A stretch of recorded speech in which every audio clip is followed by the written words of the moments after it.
Please overlook the way I'm dressed. Today is Saturday. It's relaxed day. I just want to give to you exactly what I've learned over the years. The first thing I want to do is make sure everyone know that, again, my name is Yusuf Ali. My company is Access to the Process, is what we're doing here. But my company is Steel Fab, FE. We are the third largest steel fabricators in the United States. We're working in 7 different countries right now. Tajikistan, Kazakhstan, Guam, Vietnam, Johannesburg, and on. We do the U.S. embassies around the world. The company, my son run that. I run the environmental business. That's where I started from. Removing asbestos, lead, mold, and etc. One step led to the next.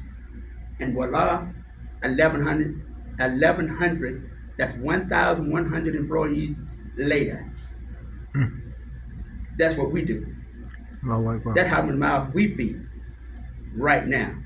Not yesterday, not tomorrow, but right now.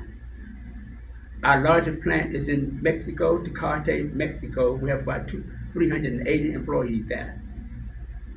Dubai, we have 22 employees in Dubai. Turkey, we have 8 in Turkey. So we are well diverse. Again, you don't wear it here. You wear it here where you can make a difference in people's lives. Most people expect me to pull up, the biggest car. I used to own part of a dealership, a Chevy dealership, and Spalding Ford. Most people don't know that because by design, I don't want to be out in the public where that I know I am the smallest fish in the sea out there of opportunity. And the bigger fish can swallow me up at any time. So I better, it behooves me, to my best judgment, to remain small, unseen, so that I can grow and be able to stand on my own 2 feet. Okay? That's so much for me. Born and raised in Griffin, I have no schooling other than high school, and barely have the high school. How can I, without any education other than the Griffin High School education, and that was very little, I didn't say Fairmount. I got most of it came from Fairmount that I know. When I graduated from high school, I at least had some skill. I was a carpenter. I took industrial art, and you had to have 2 years of business in high school. So I was somewhat prepared, but I don't have any higher education running. Now, work for me, the head of the Nuclear Regulatory Commission, John Bates, worked for me until the day he died. I can go on and on. The state school superintendent, Barbara King, she deceased me, worked for me until the day she died. I can go on and on with the educated people. So to get into my subject, I want to first ask, who in here have a business, your business, that your livelihood and or someone else's livelihood depends upon 100%. I don't mean after you get off from work. This is what you do and this is how you feed yourself. Let me see a raise hand of people like that. That's great. Only 2% of all of the educated people, only 2% of all of the educated people have a business. Of all the people that got the degrees, only 2% of them have a business. Of that 2%, 2% have employees. In America, we make up 52 to 54% African American. We only create less than 1.2 million jobs. Let me say that again. 1.2 million jobs. If I have 1,100 employees, what would it do if 10 of us was in here? We'd probably be, what, 10% of the national average of black hired African Americans. So that's why it's important that I spread to you what I've learned. You must go into business of your own. All of my children are in business, all of them. They all had businesses when they were 12. Lawn care business, daycare, wiping kids, whatever it was. Wingalicious. You remember my son was in middle school when he started. Wingalicious. On a Saturday night, he was doing $22,000 with chicken wings. So they had to earn their own way. They had to prepare for my getting old, just as I prepared for their getting old. So much for that. I just want we are located. Actually, right now we're at 1800 Jonesboro Road. We'll get into some of that later, but let's do this. Who in here knows the highest law of the land?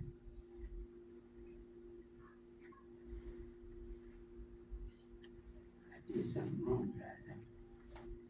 Whatever.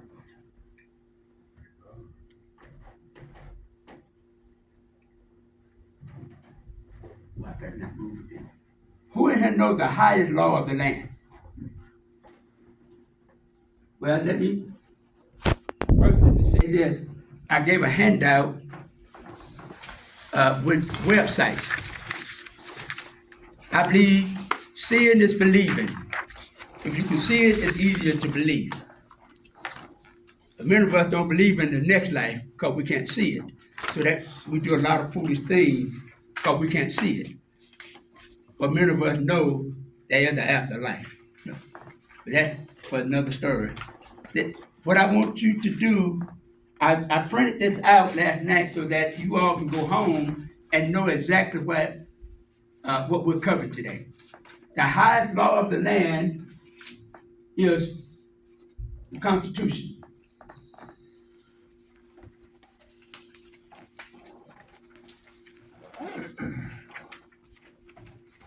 And the U.S. Constitution. Why is this important? Because every law in this country, small business law, any law in this country, on a state level, there are over 10,000 laws, rules, and regulations that you as a citizen of the state of Georgia must obey. Spitting, if you spit on a public sidewalk, that's a misdemeanor. They don't enforce it, but it's a misdemeanor. If you get on a plane in Atlanta, which is in Georgia, and you want to go to Morocco, what do you have to have? Passport. A passport. That's a law. If you stay outside the country for so long, you have to recertify for citizenship or seek citizenship somewhere else. All of these laws, on a federal level, there are 100,000 laws that we have to keep up with to be a citizen of the United States. Today, our concern is business.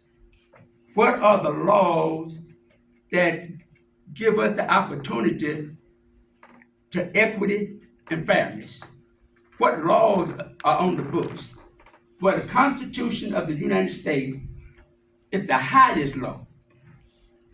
Anything outside of here is unconstitutional, and it is illegal, meaning you go to court and let the court prove that it's illegal. Article 1 of the Constitution, and you all have the website, This is what you'll see on the website. If you want to put it up, you can. The password to the internet is right here on the board.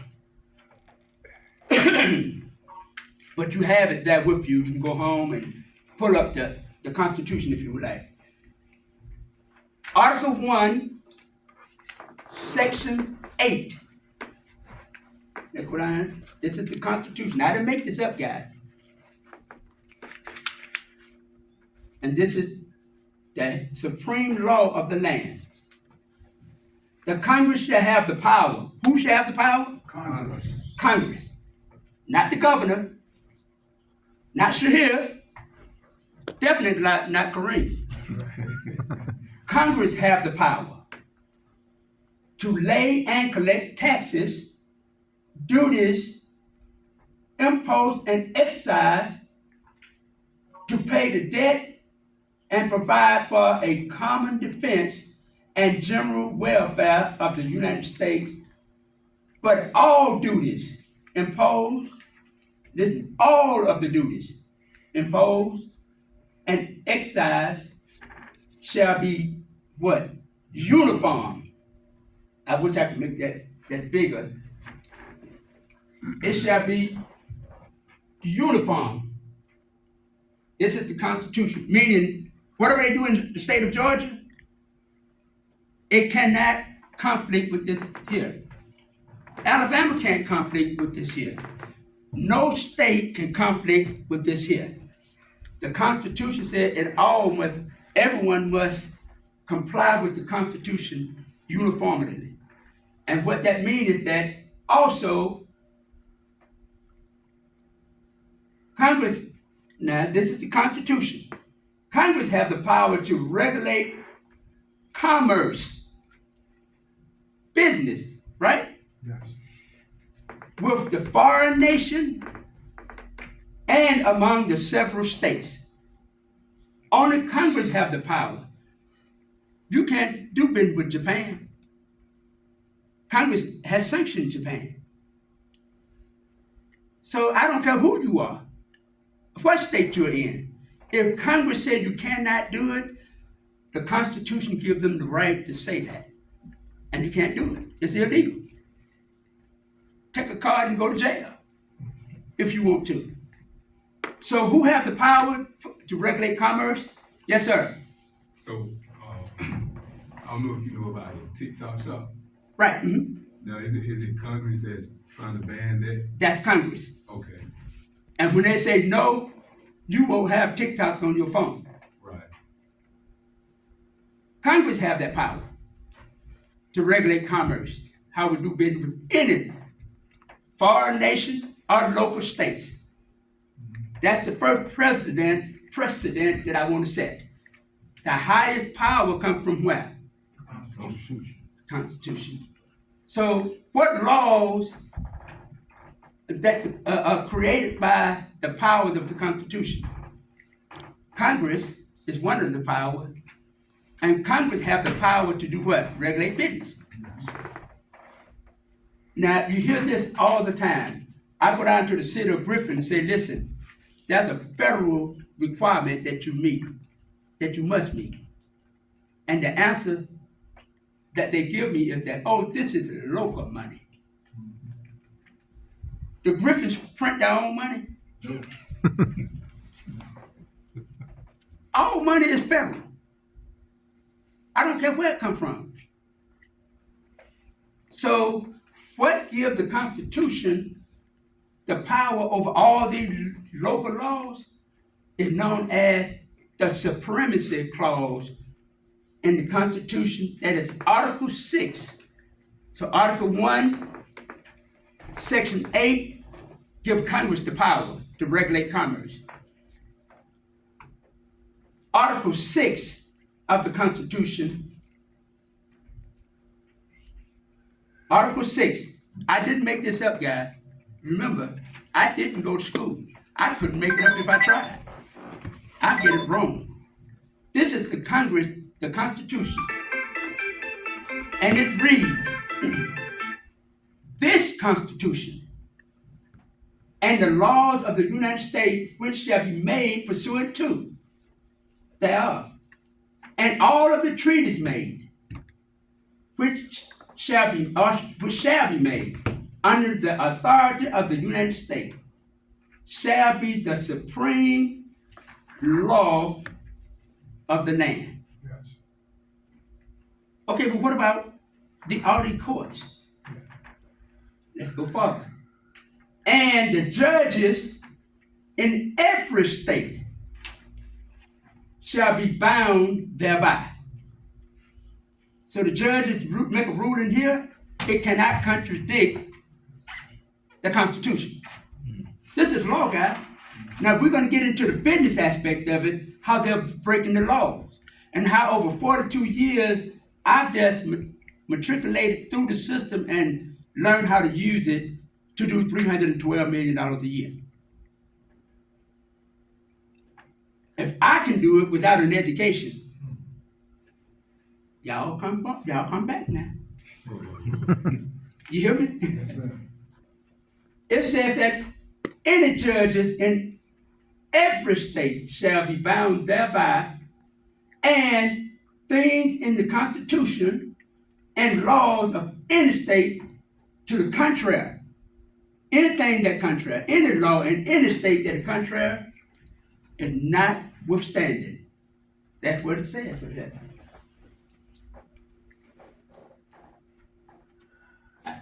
Can you all see this? I wish I could make it bigger, but I can't. This is the Constitution, and you have the link to it. Read Article 8, Article 1.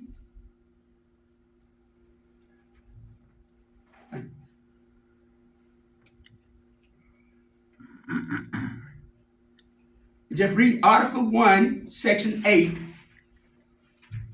The Congress has the power to do business, regulate business. And Article 6, Paragraph 2, give Congress the power to implement this highest law of the land. And so I just want.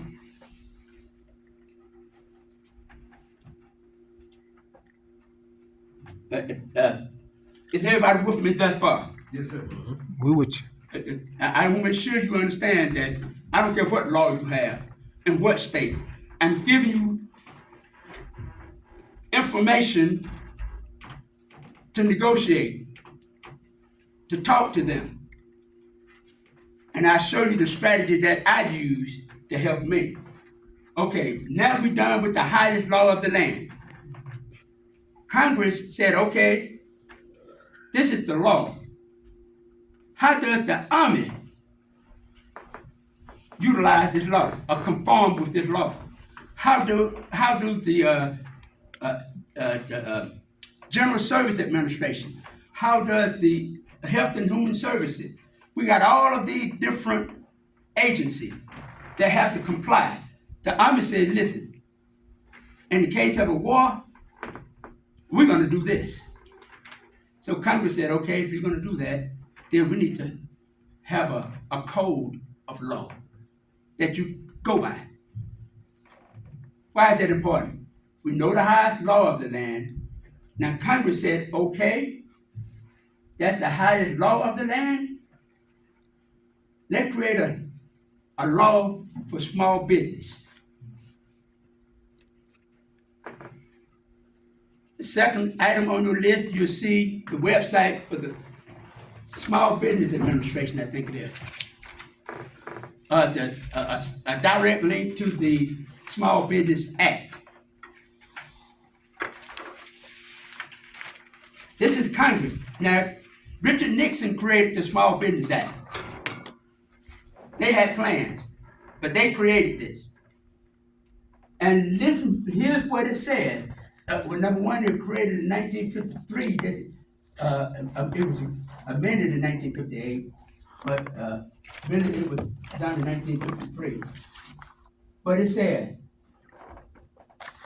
you can put it up for yourself and read it. This is a copy direct of the Small Business Act. It is a law. It is U.S. 15 U.S. code. This is the code that everybody in this country should go by. US 15 USC, 15 United States Code. That's the law. That's the code that Congress allowed to be created so that everybody that's dealing with small business must comply with this law. We're in a building here. They get federal money. They must comply with this law if they get federal money. If they get local money, it too, because this place is in Griffin and the police department issue a service to them, protect them of whatever they do, then they must, that's an income. They benefit from it. So they must comply with the law as a sub-recipient. A recipient is one who gets direct funds from the government. A sub-recipient is someone who do business with the recipient, the prime recipient. Do you understand that? Let me be clear with you. Under the Small Business Act, it says the essence of the American economic system is private enterprise, is free competition. The only through full and free competition can free market, free entry into business and opportunity for the expression and growth of personal initiative and individual judgment be assured. Only through private enterprise, private businesses can we have the opportunity to grow. This is not a communist place, right? If you want to go into the Coca-Cola business, you can do so. Only through these free enterprises, that's the key to America's success. And it said the preservation and the expansion of such competition is basic not only to the economic well-being of and the security of this nation. It is so important that we are able to compete. When they had 9/11 and business was shutting down, what did they do? They gave everybody money to spend it. They gave us free money to go out and buy Jordans and stuff. Why? Because these businesses were going out of businesses, and the only way we could keep them alive as the government, that creates money to give to them to keep their free enterprise system growing. Shahir sell barbecue sandwiches. People ain't got no money because they're scared. Let's get these people some money so they can go buy Shahir barbecue sandwich to keep him alive long enough that he can survive this catastrophe. Okay? Let's go on. All of this is a law now, guys.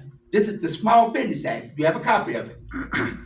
Read it and know what your rights are. It is the declared policy of Congress that the government should aid, counsel, assist, and protect, insofar as possible, the interests of small business concerned in order to preserve the competitive enterprise system. What is the Congress says, what is the duty of the government? To aid, counsel, assist, and protect small business. It didn't say protect GM. They're not a small business. They were once a small business, but they were given the opportunity to grow through these type laws. We too can grow to be over $300 million in size, if you know the laws. So that's Congress law. So Congress said, furthermore, There are people in this country that were denied the opportunity to business. I was born in 1956. I'm 67 years old. When I was born, we couldn't vote on the landfill that they built in the back of our yard. We had no say so in that. We couldn't go to the bank. We couldn't open a business back then unless we had to be sponsored by someone white. I don't know if you know that or not. We had black businesses, but they had to get a white sponsor to sponsor them to get a business license. Prior to 1965, well, actually up until 1973. But I'm saying, Congress said, we realize that, we recognize that. How do we make it right? Well, they put it in the Small Business Act, 1958. It says, with respect to the administration, business development program, the Congress finds that the opportunity for full participation in our free enterprise system by socially and economically disadvantaged persons is essential if we are to obtain social and economic equality for such persons and improve the functioning of our national economy. Here's what Congress is saying. The opportunity for us that was denied, it is essential that we make opportunities for them to catch up. I won a case, I had a case, once this fairly large case. We won the case, but we didn't get no money. But we won the case. Like the farmers here. You know, Congress, the Supreme Court ruled in favor of the farmers. Am I right?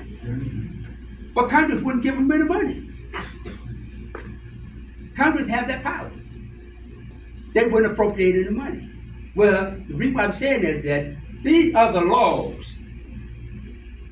They may not be implemented, but they are the laws.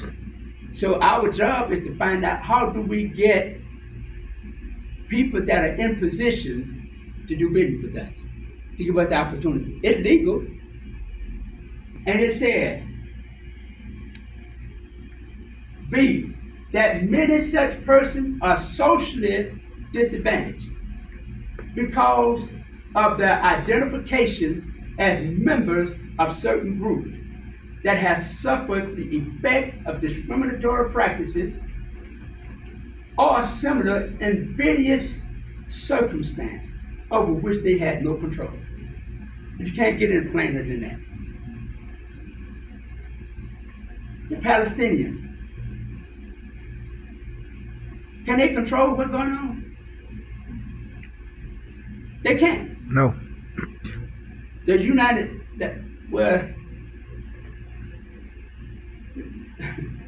Nations and the United Court, they supposed to be there. That was the purpose, to set things straight. But the Palestinians have no choice. They can't defend it. We were in such condition. What is it going to take for the Palestinians to get back on their feet? You can't tell them to pull themselves up by their own bootstrap. You couldn't tell us to pull ourselves up by our own bootstrap. Congress realized that. So they gave us a reason, a way out. Many of us didn't know about it. It was the law, but we didn't know about it. Congress said, unless you within one people that it's known. Some people in some of these groups, they have suffered discriminatory practices. And such people are, include, but are not limited to, Black Americans. I didn't make this up. This is the law as of 2023. this is the update for 2000. They hadn't updated again for 24. For 2023, this is the latest version of it, and it still say that. You always see my thing, but that such group include but are not limited to Black America. So they recognize that we would discriminate against Hispanic American, Native American, Indian tribes, Asian Pacific American, Native Hawaiian organization, and other minorities. Okay. It is in the national interest to expeditiously ameliorate, to do away with, the condition of social and economic disadvantaged group. So it is very important for this country to do away with it. And they got all these programs out here, but nobody know about them. That's why I'm doing this here today. And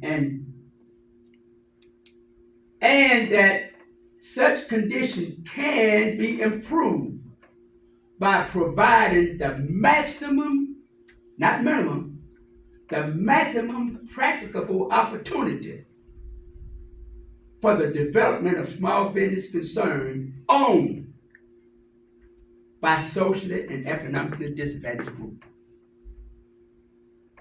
Do you understand what I'm saying to you? Yes, sir. It is very important for small businesses. You know what a small business is? A small business is, they're trying to redefine it. It was 500 employees, or $30 million. That's a small business. We don't fit in that category, guys. Not 500 employees.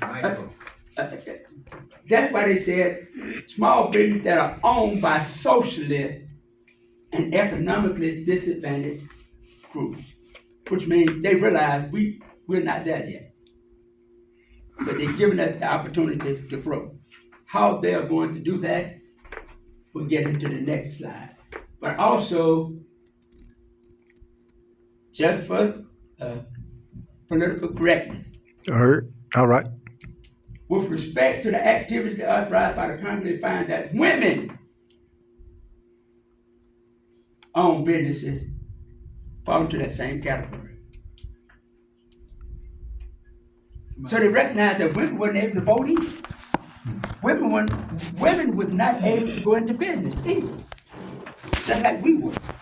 So with the Civil Rights Act, guess who gained the right to do things? They did. The women did. Well, most of the white women at that time, but we all one race. We all have been given a hand to deal with, so let's deal with it the best that we can. We won't complain, let's deal with it. Creating these women-owned program, it says they're gonna create the same thing for us, for the women that they created for the socially and economically disadvantaged business. They have to have a program. All of the federal spending, the banks are obligated to do 5% of their business with socially and economically disadvantaged business. Didn't know that, did you? So they created this Community Reinvestment Act. That's how they are going to obey this law. They have a code called the Community Reinvestment Act. Go to any bank by law, they must have this on the board, the Community Reinvestment Act. And it's there. That's that way of giving 5% of the money back to the community, just not our community. It's not going to. But it is the law, they must do it. All of the business of the city of Griffin, at least 5% of the total must be given to socially and economically disadvantaged business. They don't do it. 3% of all the money that is on deposit at the bank, the other business that the revenue that they create must be spent, opportunity, 3% will be going to the women. So you have these women programs growing. They're just not our women, but they are women. And they have made these programs one above the other. They give more credence to women-owned business programs than they do socially and economically disadvantaged business, which is unfair. Because Oprah Winfrey, she is a woman, right? She's not socially and economically disadvantaged. There is no criteria of size to the women. They can be as big as they want to be. But there is a size for us. We cannot own more than $2.5 million outside of our residence. So that limited us. So we must figure out how to get around that. And that's the purpose of what we're doing. And just to show you that being politically correct, program and activity designed to assist small business concerns owned and controlled by women must be implemented in such a way as to remove the discriminatory barriers while not adversely affecting what? The rights of socially and economically disadvantaged business. So don't put them together and call them a minority. That's what they do. They got minority business programs. They got women-owned businesses, veteran-owned business. They got everybody mixed together. The small business law says, no, you don't do that. You create a separate law for the women, and everybody will comply to that law, comply with that law. 3% of the business go to the women. 5% go to minority groups. Social and economically disadvantaged. And I'm trying to be correct because if you're a black female, you get two double. For example, if you and I bid on a contract together, you get a 3% advantage over me. You know why? Because you have women, number one, you're already equal with me, you're socially and economically disadvantaged. But now you're a woman too. So I'm telling all of you brothers in here, you better grow some hips. I'm just kidding. But I'm just kidding, let me not promote that. But you have an advantage. What advantage do we have? Is this. Congress go on in here, read it. Yeah. It said that 10%, if we compete on a public contract, and I'm 10% higher, your price is $100,000, mine is $110,000.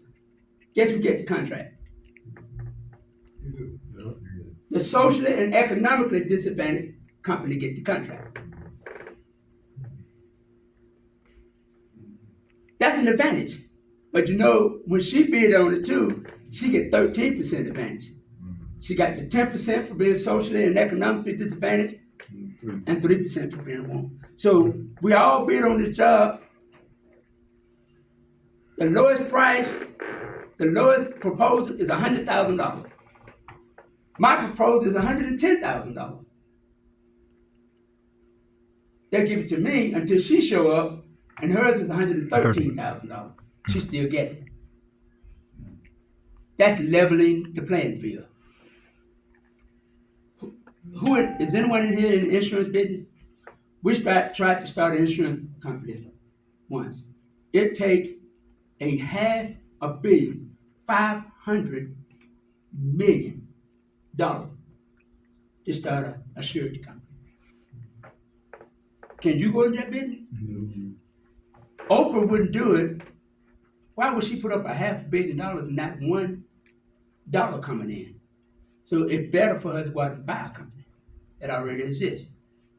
That don't do much for us, guys. We can't start no insurance company. They used to have what they call individual surety bonds, meaning every citizen, it's all in here, Every citizen have the right to leverage their wealth to do business in America. If you have a piece of property worth $100,000, why shouldn't I be able to?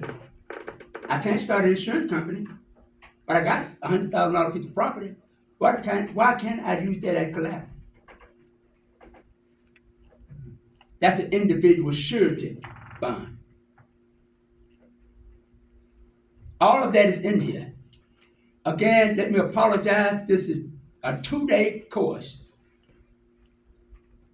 And I normally do it on a Thursday and a Friday, or a Friday and a Saturday, so that we could call some of these agencies, so you can hear them and verify what I'm saying is true. Who in here are a member of the City County Managers Association? It is free. Well, it's $100. Who run the cities? Who run the county? I'm sorry. Can you say that agency again? What did? The City County Managers Association.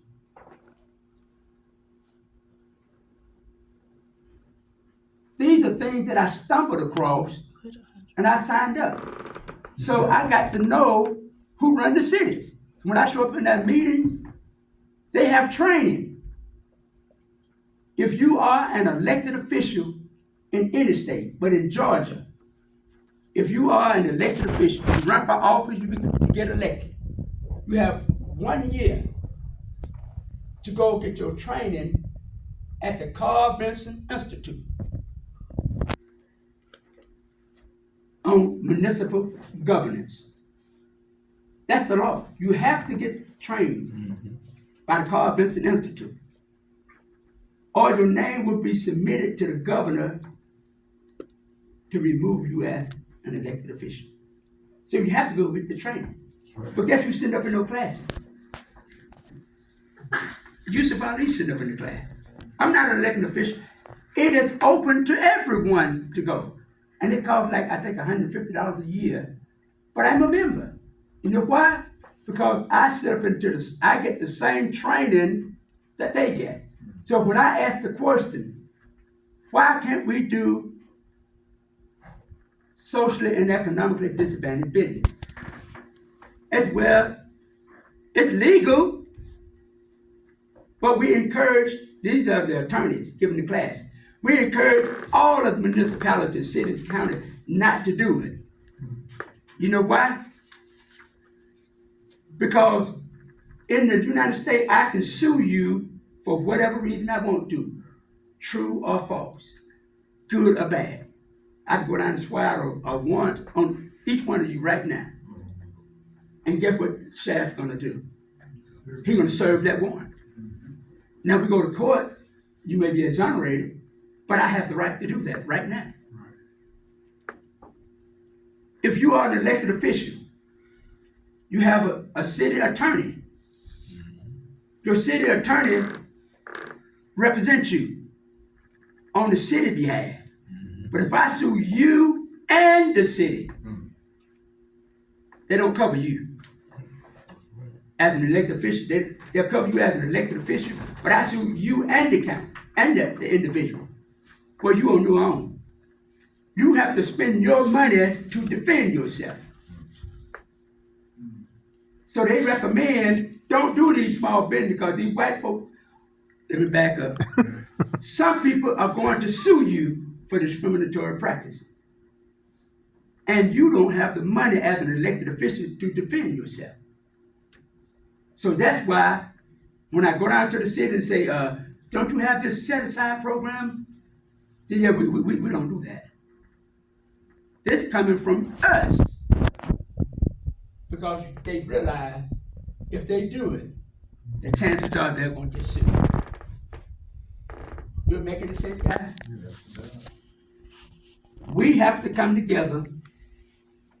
I'm a member of the Municipal Association. Now, the city county manager, all the city and county manager, that's that organization.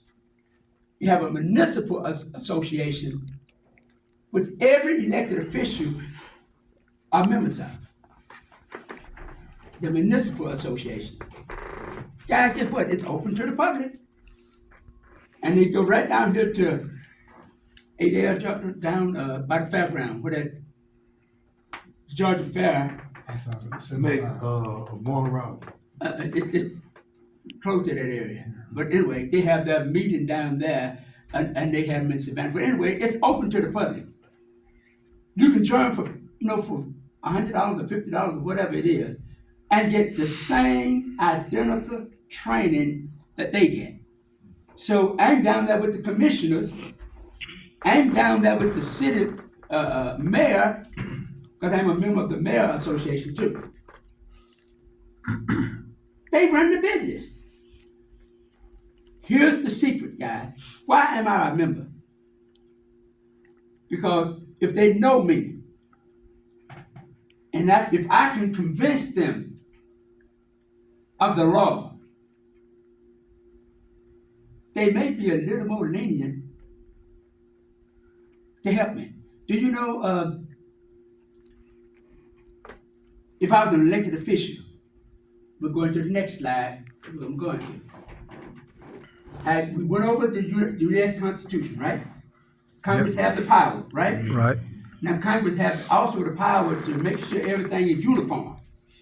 You can't practice, the Army is not going to do business the way Department of Commerce do business. They're two different natures. Or the NASA, the National Aeronautic Space, whatever that is. But they're different entities, and they have to do business differently. But how are they to do business? Congress said, okay, we must have this Code of Federal Regulation, CFR. If you're an elected official, this is your Bible. The Code of Federal Regulation. It's on your list that I gave you. You can go to that site and see 50 of them. There are 50 entities, agency. Code number 1, CFR. If you are a citizen of the United States, you must comply with code number 1. That's citizenship. No. Everybody must do it. Then they start over into code number 2.